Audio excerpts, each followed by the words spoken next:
Mari belajar, mari beramal. Mari belajar, mari beramal. Assalamualaikum warahmatullahi wabarakatuh. Alhamdulillah. Wassalatu wassalamu ala Rasulillah wa ala alihi wa sahbihi wa man tabi'ahu wa wala wa ba'd. Apa khabar semua? Malam ni kita cerita tentang Rasulullah SAW. Tahukah kamu kita semua bahawa Allah tak pernah memanggil Rasulullah SAW dengan nama peribadinya Muhammad dalam bentuk perbualan dua hala ataupun dalam bentuk komunikasi dua hala, tak ada. Allah Subhanahu Taala, tuan-tuan dan puan sekalian, gunakan panggilan seperti ya ayyuhan nabi. Dan ayat Quran Allah kata ya ayyuhan nabiyyu harudil mu'minina 'alal qital. Wahai nabi. Dia panggil dengan pangkat kenabian dia. Ayat Al-Anfal ayat 65 ataupun ya ayyuhar rasul. Ya ayyuhar rasul balligh ma unzila ilaika mir rabbik. Al-Maidah ayat 66. Wahai rasul. Allah sebut wahai rasul. Jadi tak panggil tu wahai Muhammad, tak ada. Apa istimewanya cara cakap begini kan? Uslub ni sini apa istimewanya? Cuba kita perhatikan, Allah Ta'ala ni cuma guna kalimah Muhammad ni untuk cerita perihal baginda je.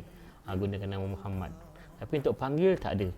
Untuk perbualan komunikasi dua hala tak ada. Kalau cerita ada wa ma Muhammadun illa rasulun qad khalat. Ayat Quran kan. Dan tidaklah Nabi Muhammad itu melainkan seorang rasul. Ali Imran ayat 144. Wa amanu bima nuzzila ala Muhammad, dan telah beriman dengan apa yang diturunkan ke atas Muhammad.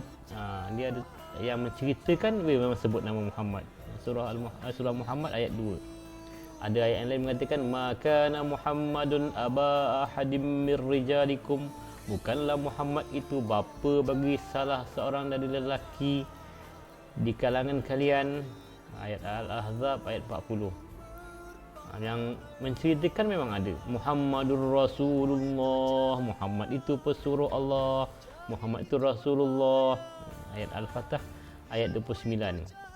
Jadi Allah gunakan kalimah Muhammad ni cuma untuk menerangkan peribadi baginda SAW, bukan perbualan langsung, bukan komunikasi langsung dengan baginda, tak ada.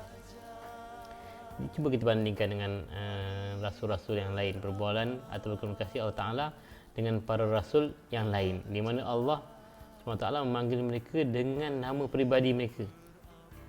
Seperti contohnya Allah sebut kepada bapa sekalian manusia, ya Adam, wahai Adam.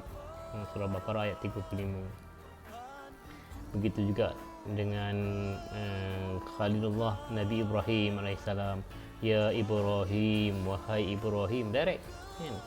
As-Saffat ayat 104. Nabi Musa pun begitu juga, walaupun bagi Musa tu kalimullah yang bercakap dengan terus dengan Allah, ya Allah akan sebut ya Musa, wahai Musa, direct. An-Naml ayat 6 ayat yang ke-9. Nabi Isa pun macam gitu juga.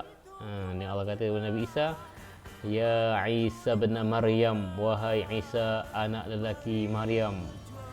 Guna perkataan dia, nama dia betul. Al-Maidah ayat 110. Begitu jugalah dengan para rasul yang lain. Allah Subhanahu Wa Taala memanggil mereka semuanya dengan nama mereka sendiri. Tapi tidak pada Nabi Muhammad SAW. Ini bukti Allah SWT memuliakan baginda Nabi Muhammad SAW dengan meletakkan penghormatan ke atasnya melebihi semua makhluk lain, termasuk nabi-nabi, rasul-rasul yang lain. Keistimewaan ini Allah sentiasa memanggilnya secara terhormat dengan menggunakan pangkat kenabian, ya ayuhan nabi, ya ayuhar rasul. Kemudian ini bukan sekadar dizahirkan oleh Allah Ta'ala melalui gayanya memanggil baginda, bukan setakat itu saja. Kita kena faham kan, Allah juga larang umat Rasulullah SAW memanggil baginda SAW dengan namanya. Orang kafir yang bagi ya Muhammad, ya Muhammad ni tak boleh, yang lain tak ada. Ketika berbual Rasulullah tak boleh secara langsung lah, tak boleh cakap ya Muhammad, tak boleh. Macam mana Sayyidina Abu Bakar, walaupun sahabat yang dapat Sayyidina Umar dan sebagainya, para sahabat dilarang memanggil baginda dengan panggilan yang Muhammad begitu, yang Muhammad tak boleh. Ketika berbual dengan Rasulullah, Allah sendiri larang.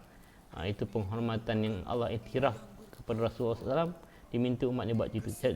Dan Al-Quran sebut, la taj'alu du'a ar-rasuli bainakum ka du'a'i ba'dikum ba'dha.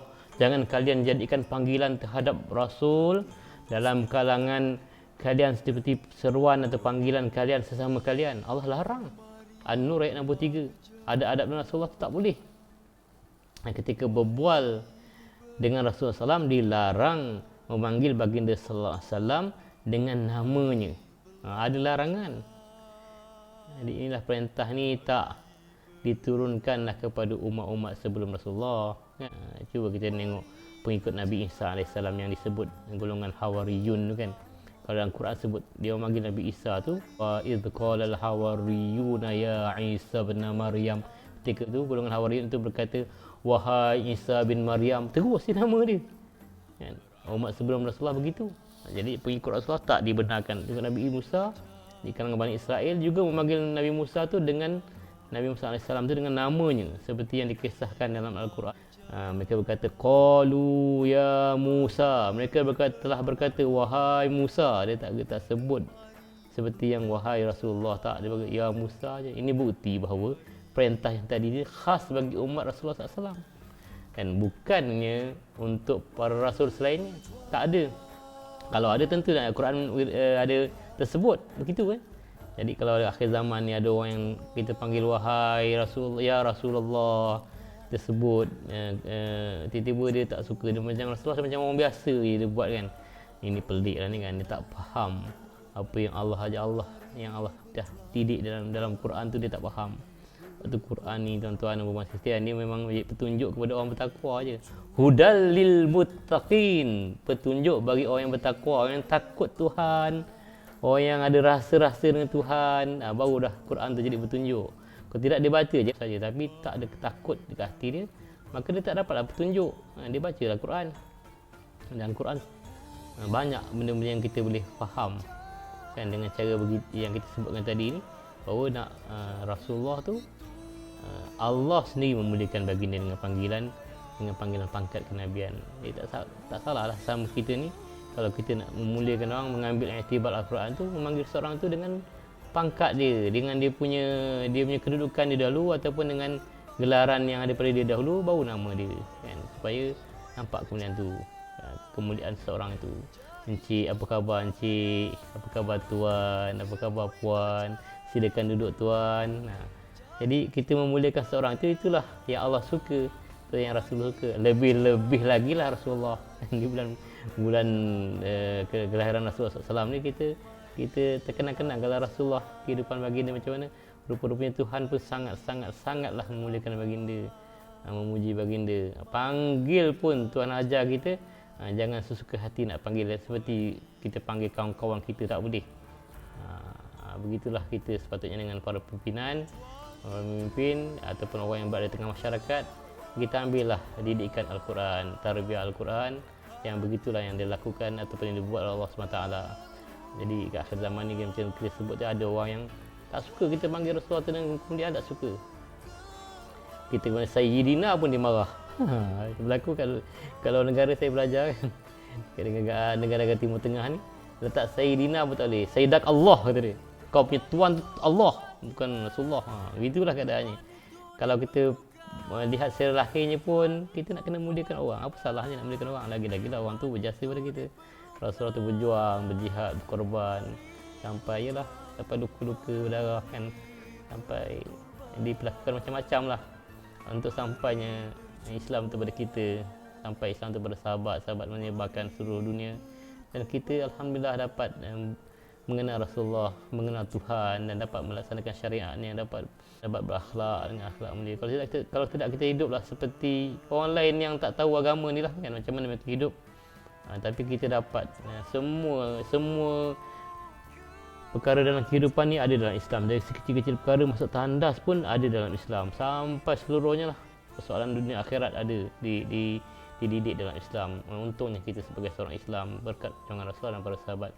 Jadi itu saja dari saya untuk hari ini. Kita jumpa lagi. Minta maaf kalau terpanjang. Wabihi wallahu alam. Assalamualaikum warahmatullahi wabarakatuh.